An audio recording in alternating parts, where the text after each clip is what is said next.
The NBA All-Star game was an utter disaster. And I got ways to fix it. And also there was pushback from the players, Draymond Green and all of this stuff. And you know who actually broke it? It was the players. And I'll explain to you why in just a few minutes. But also, the story about Richie Incognito and Jonathan Martin, the bullying incident with the Miami Dolphins. I told y'all this years ago, but now the truth comes out, and Richie Incognito feels like he's vindicated. But hell no, you're not, fam. Not at all. And also, the NFL draft is coming up. Who are your top five picks right now with the teams that currently have them? Well, I got that and so much more here on the Unafraid Show. Make sure that you like, subscribe, get notifications, and most importantly, tell a friend and share the show. Let's get to it.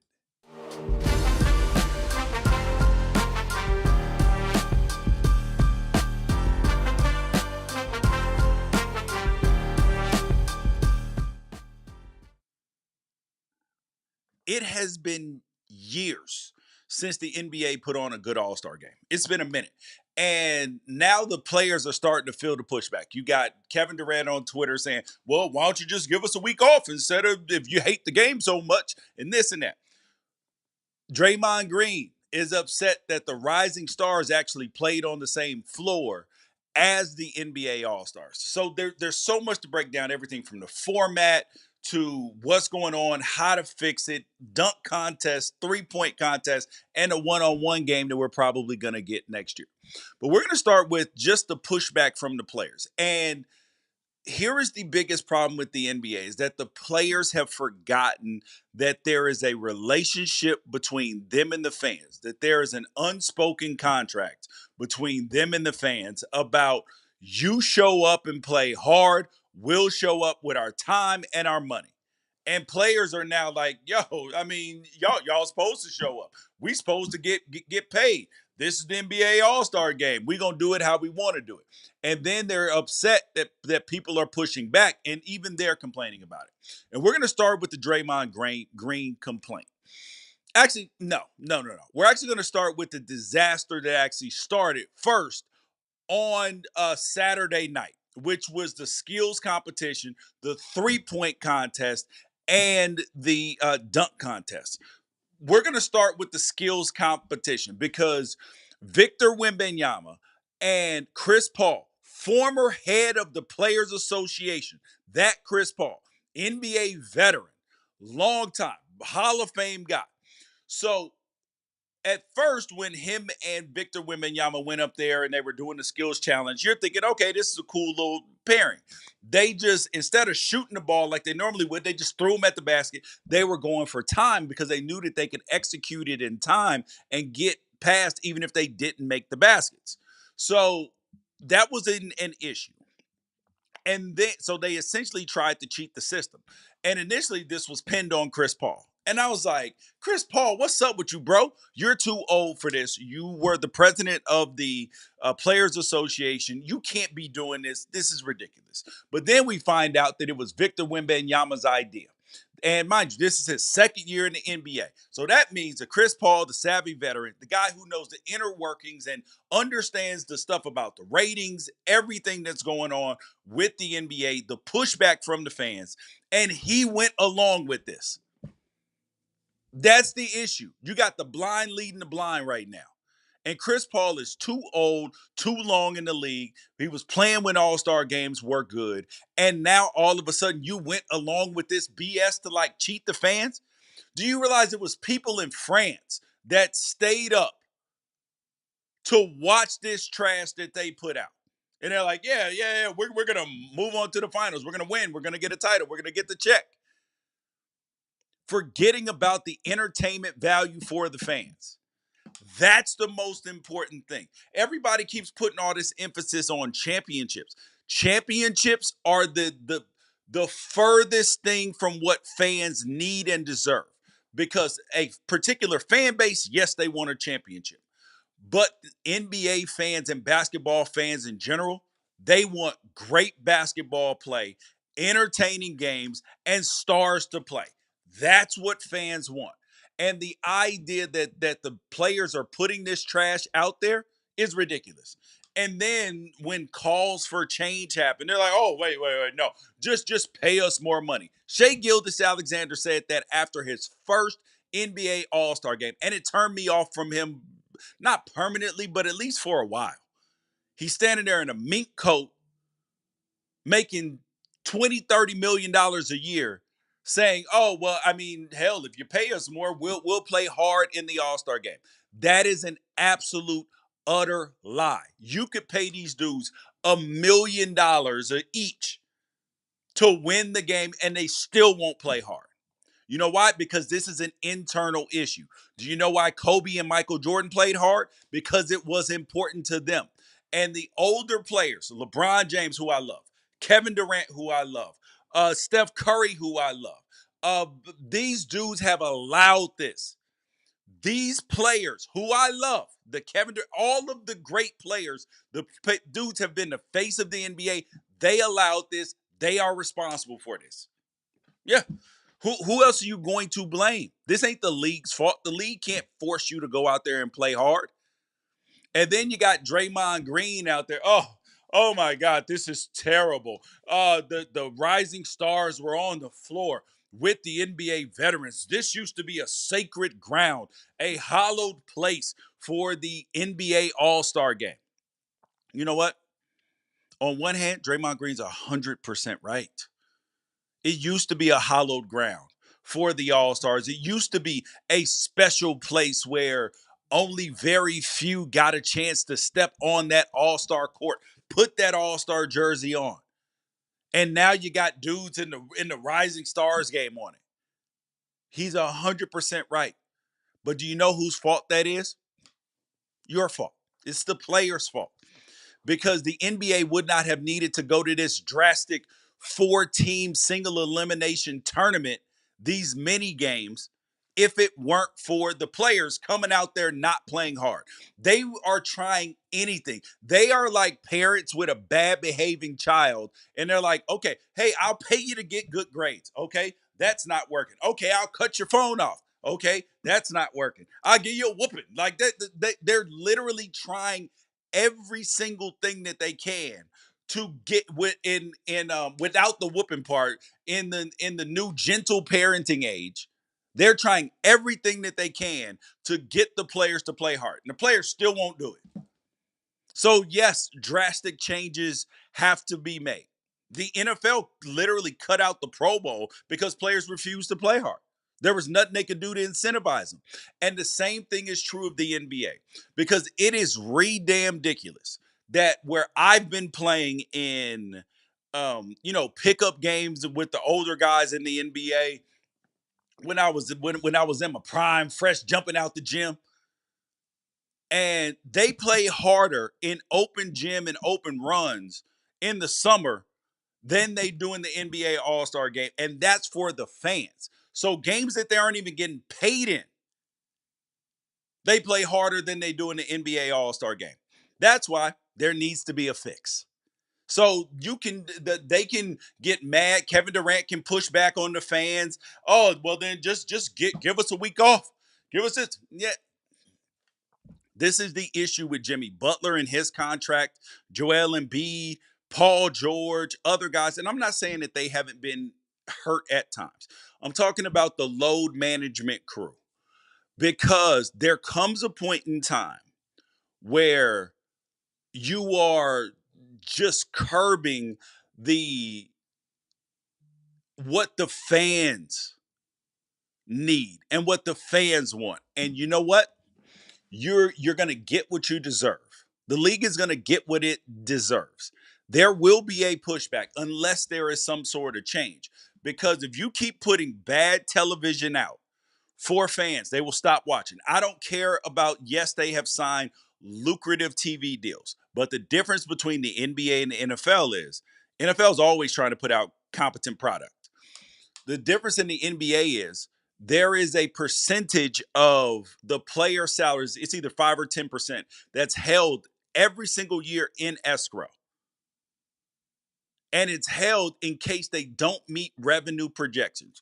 And then when they do, which they typically do, players get paid that money back. But if not, the league keeps it. There is going to be a year, if they do not change, where the league ends up keeping that money. And players are not going to like that. And this is why the Dallas Mavericks traded Luka. This is why they have been pushing back on players' contracts and everything else. And you are going to see it more. This 65 game rule to make all NBA and all that stuff, that's not going to impact the older players because they've already gotten max deals. They're on the way out. For the younger players, this is going to be huge because you're going to have less players qualify for max deals because they haven't won MVP. They haven't made all NBA teams because you're not playing enough games. So that's where they're trying to push it back. But let's go back to the All-Star game for a second. You had them three teams drafted by TNT and inside the NBA analysts. You had Candace Parker, Shaq, you had Kenny, and you had Charles Barkley. And Candace had the Rising Stars team. But the issue with it is it was a 3-hour game. You ended up 3 games to 40 points. So you only got 120 points from one team. It took 3 damn hours. And I know I did not mind the tribute to TNT because they have been, honestly, a bigger part of the NBA than the NBA has been, especially recently. You knew you could count on Chuck and Shaq, Kenny, and Ernie to entertain you, even if the game didn't entertain you. They were going to entertain you. So, yes, I did not mind the saying goodbye and all of that. But Trae Young, Shea Gilgeous-Alexander, uh, Jaylen Brown, all of them were frustrated with the amount of breaks and the long layoffs and everything else. It was terrible. It was terrible for the players because they got to calm down, get revved up, everything else. But the league and the players have no fault but of their own. Now, if I were a governor slash owner in the NBA, I would be savage and I would be ruthless because on one hand, I am for player empowerment. This is where I don't want this to get lost. Is I am all for players getting as much money as they can in the shortest period of time that they can, being able to have some freedom to move. But there's a responsibility to that the players are not holding their end up right now. They're not. And I'm talking about the players as a whole. They're not holding up to their end of the bargain, which is to show up, play hard night after night. That's it. Uh, but I want to give a shout out to the exciting whites. And the exciting whites, Mac McClung, and Blankenship over with the Philadelphia Eagles, and Cooper DeJean over with the Philadelphia Eagles as well. Those are the exciting whites. They are playing positions in DB at the NFL level and playing it at a high level, and people are not used to that. I even had a white offensive coordinator when I was in the NFL, when I was playing in Jacksonville, and we had a call that if a white DB came in the game, he was like, white DB, we're throwing at him.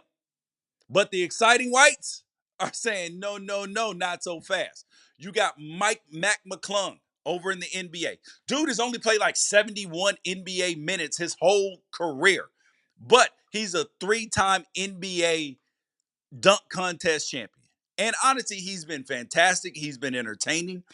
But here is how to fix the dunk contest. Since, the LeBron Jameses, the Anthony Edwards, the current stars now aren't getting in it, which is whack. But they need to do either one or two things with the dunk contest. Either actually make it an award for the best in season dunk, going from last All-Star game to this All-Star game, and you give out an award, you turn it into a show, right? Of the best dunks, like Shaq and the Fool, and then allow the All-Stars to vote on who had the best dunk. Like, people would be going crazier for the in-game dunks, which would actually increase interest in the NBA. Or the second option that you can do is take Mac McClung. Treat him like the professor in and one. Let dude hit the road and find marginal basketball players who can jump out of the gym and do the spectacle dunks. Because the reality is, NBA players are more focused on their moves and skills than they are with perfecting dunks, as they should be. So, but I'm sending Mac McClung like the professor on an AM1 tour all over the country, find the best dunkers from every single city every year, and bring them to the NBA dunk contest. That's it. That's it. And with the skills contest, it's clearly a joke now that Wemby and Chris Paul did what they did, trying to exploit the loophole, and they got disqualified, which I am thankful for. Like, don't put that BS out there and expect us to think it's okay, because it's not. It's not. So you can throw the skills challenge in the trash if you want to and replace it with a one-on-one game. That's what you need to do, because you know what players will do. They will play one-on-one, and there's no hiding there. There's no faking it. Oh, I'm not going to play defense, because you will get embarrassed. You know who said he would play? James Harden. Hell of a one-on-one player. Kyrie Irving. He even baked Wemby. I want to see these one-on-one games. I want to see Victor Wembanyama playing. I want to see Jason Tatum versus Jaylen Brown. I want to see Anthony Edwards. Yeah. Bring all y'all to the one-on-one game, because that may actually, well, not even may. I believe you give the winner of the one-on-one tournament $1 million, oh, they're going to show up. And they were already going to play hard with it. But you give them a mill on top of it, oh, yeah. Oh, yeah, buddy. I love it. Love it. That will actually work. One-on-one next All-Star game. The women just did it. And this is ridiculous, that the women who are just getting All-Star games, WNBA is young compared to the NBA, and they got to show the men the way in this. Come on, man. And like, the women were actually out there playing hard in their one-on-one tournament. Loved it. And Nafisa Collier, baller. So, but here is the truth about the NBA All-Star game, is that the older players played harder.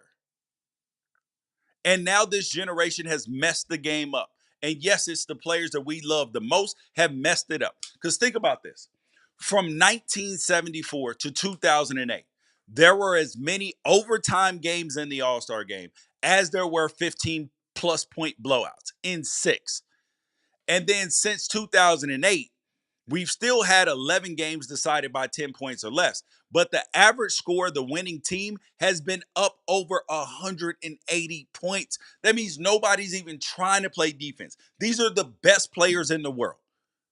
And it is hard for the NBA to compete with the nostalgia. Like, it's hard for, LeBron James, Steph, and all the great players now to compete with the ghost of Michael Jordan, when Michael Jordan wasn't perfect either. Because in order to get a game like you had 30 years ago, you probably have to limit three-point attempts to 10 or 15 per half. You would have to do that. But what they're putting out there right now, ain't going to cut it at all. All right, next thing up. Now, this is a story that goes back to when I was playing in the NFL. You got Richie Incognito versus Jonathan Martin. And ESPN did a profile of Jonathan Martin, who is now at the Wharton School of Business, just like Josh Rosen is. And he's moved on from football and is now into crypto. So now Jonathan Martin also had a shooting threat at a high school out here as well, that people just gonna glance over. But here it is. So going back, so Richie Incognito, known asshole, like known jerk in the NFL, he was accused of bullying Jonathan Martin. They both played offensive line. And it was said that Richie Incognito did all sorts of stuff to him and this and that. And Richie Incognito was like, yo, actually, we were friends, right? And I have talked about this for decades. This has almost been 20 years now.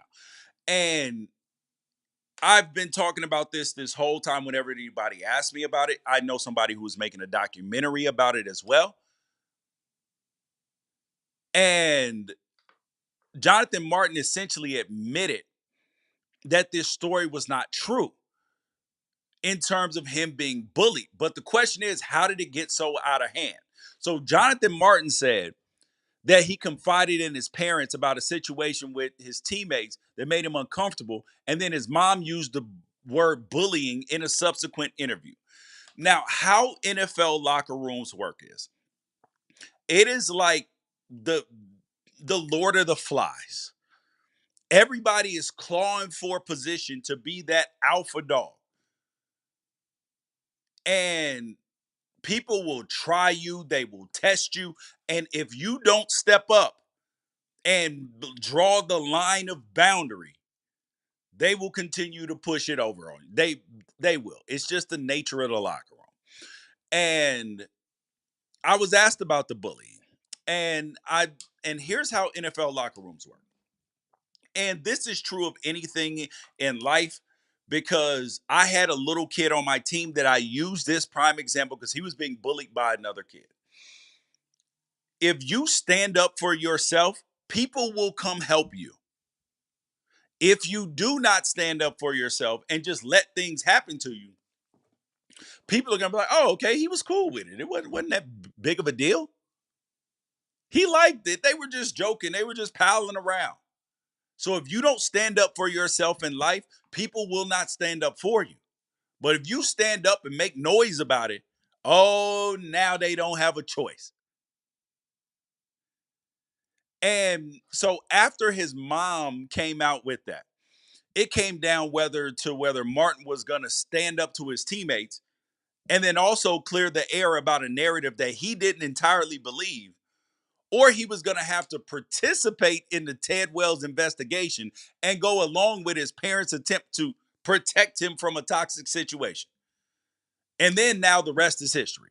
The report came out, the phone call recording of Richie Incognito calling Jonathan Martin an N-word was included, along with the other accusations from the other people.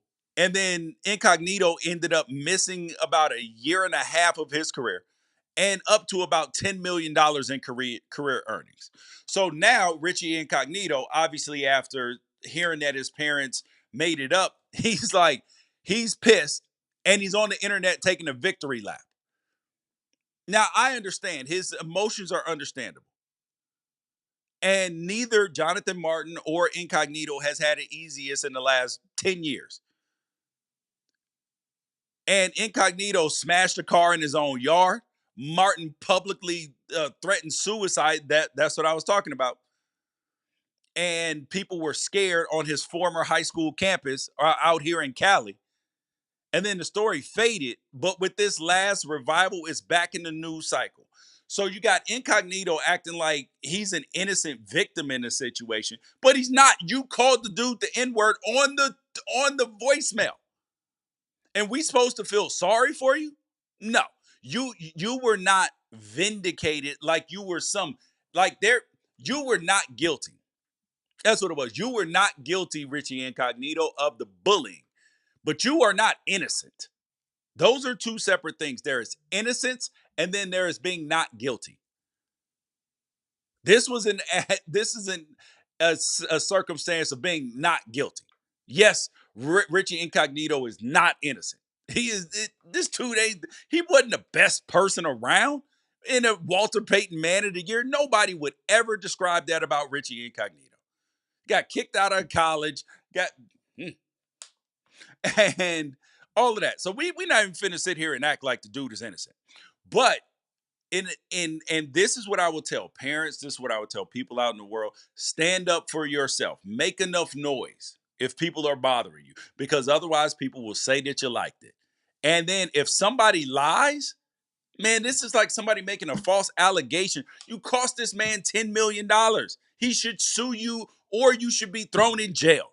This is what I believe. You make false allegations on people, you should have your ass in jail. Book it. All right. The last thing I want to talk about is in the NFL. The NFL draft is coming up, and the top five draft selections, well, top five picks right now are as follows: Tennessee Titans at 1, Browns 2, Giants 3, Patriots 4, Jaguars 5. Now, 4 of these 5 teams stink. I think the Jaguars roster is the best out of all 5 of those teams. But then you get to talking about who is going to be drafted where. And I have looked at this. I like Shedeur Sanders. I like Cam Ward. Love Travis Hunter. Super love Mason Graham out of Michigan. Like Abdul Carter. Love Aston Jeanty. Love Will Carter. Like Tyler Warren. Love Colston Loveland. That's where I'm at right now at the top of the draft. And everybody's like, oh, well, you got to pick Travis Hunter number one if you're the Titans. No, you don't. Picking Travis Hunter number one if you are the Tennessee Titans makes zero sense. Travis Hunter, as good as he is, even if he turns into an all-pro, has zero impact or minimal impact on winning and losing. Look at Myles Garrett with the Browns, who got the second pick. Dude is an MVP, a defensive MVP caliber player for the last 3 or 4 years. And you know what? Team stinks. Teams drafted number 2 overall. You have to bolster the offensive line. Yes, your defensive line matters, but your offensive line matters, and you got to find a quarterback. That's what you got to have. So if you're the Tennessee Titans and you're not in love with Shedeur Sanders or Cam Ward, you need to trade this pick back. Trade back and let somebody else, like the Jaguars, who have a quarterback, let them move up to 1 and pick Travis Hunter. Let that happen. But the Patriots, the Giants, well, actually, the Patriots have a quarterback too. But the Giants, the Browns, and the Titans, any one of them drafting Travis Hunter at the beginning of the draft makes no sense. This was like the Giants drafting Saquon Barkley and then not having a quarterback and then being like, oh, well, we're not going to pay Saquon. You don't have a quarterback. Running backs are useless without a quarterback. They just are. They're useless without an offensive line. This is just the reality of the situation. The Browns. So if with the current draft order, if I'm the Titans, I'm probably taking Cam Ward because I like my offensive line is okay. Then if I am the Browns, probably taking Shedeur Sanders. Now, do I think that either one of those two dudes is the two best dudes in the draft? Absolutely not. But you got to go with what you need at this point in time. And then if I'm the Giants, offensive line, probably. I got to go offensive line. Or, I mean, because Mason Graham helps. And then there's a lot of people who are on the Abdul Carter train. I think Abdul Carter is a little bit undersized, and that may matter. But if the top 5 picks are going to be Shedeur, Travis Hunter, Cam Ward, Mason Graham, and Abdul Carter, then the needs have to matter the most. Because the Raiders are sitting at 6, Jets are sitting at 7, and they need a quarterback as well. So if you're any one of those any one of those teams up front, I'm trading back. I'm adding draft picks. I am taking the Oklahoma City Thunder roundabout way to get good. I am getting rid of all my I'm getting rid of all the dead weight. I'm getting rid of all I will trade away a good player like Myles Garrett for significant draft capital. I wouldn't even think twice about it. If you go on the Price is Right and you win a Bugatti, a $2 million Bugatti, and you can't pay your bills prior to that, you're barely making ends meet. Sell the Bugatti. And then your life, you can be debt free. You can just have a whole new life and start over fresh.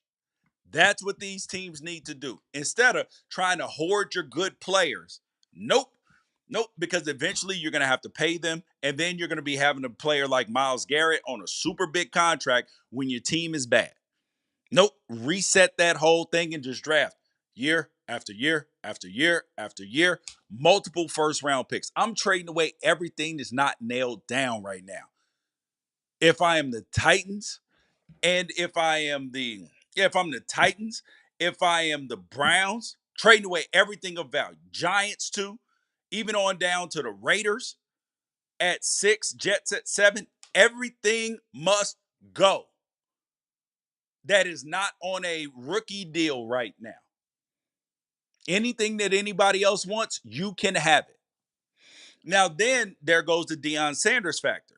Is he going to step in and prevent any of these teams from drafting Shador Sanders and Travis Hunter? I do not believe he would stop either of them from going to the Giants because he wants, especially Shador, he wants him in a big city because he knows big city quarterbacks make money. Big city quarterbacks, you can be a star. You can be a mega star. So he will not object from there. And the Patriots and Jaguars ain't drafting Shador. But as far as Travis Hunter goes, he's marched to his own drum. I'm telling you, he's going to have to fend for himself. He is not going to stop any team from drafting him. He might say that publicly, but that ain't happening. And you guys, though, we still got so much to go here on Unafraid Show. Make sure you guys tell a friend about it. Like, subscribe, get notifications, give me a thumbs up. Go share the show because we come Monday through Friday. And coming up in a couple of weeks, we will be on Rise Network on Google TV. Hulu TV, well, not Hulu TV, excuse me, Samsung TV, and a bunch of other fast channels. You guys, thank you guys for the support. We are doing it big. Great things coming up in 2025. Peace out. Catch you guys tomorrow with some college football action.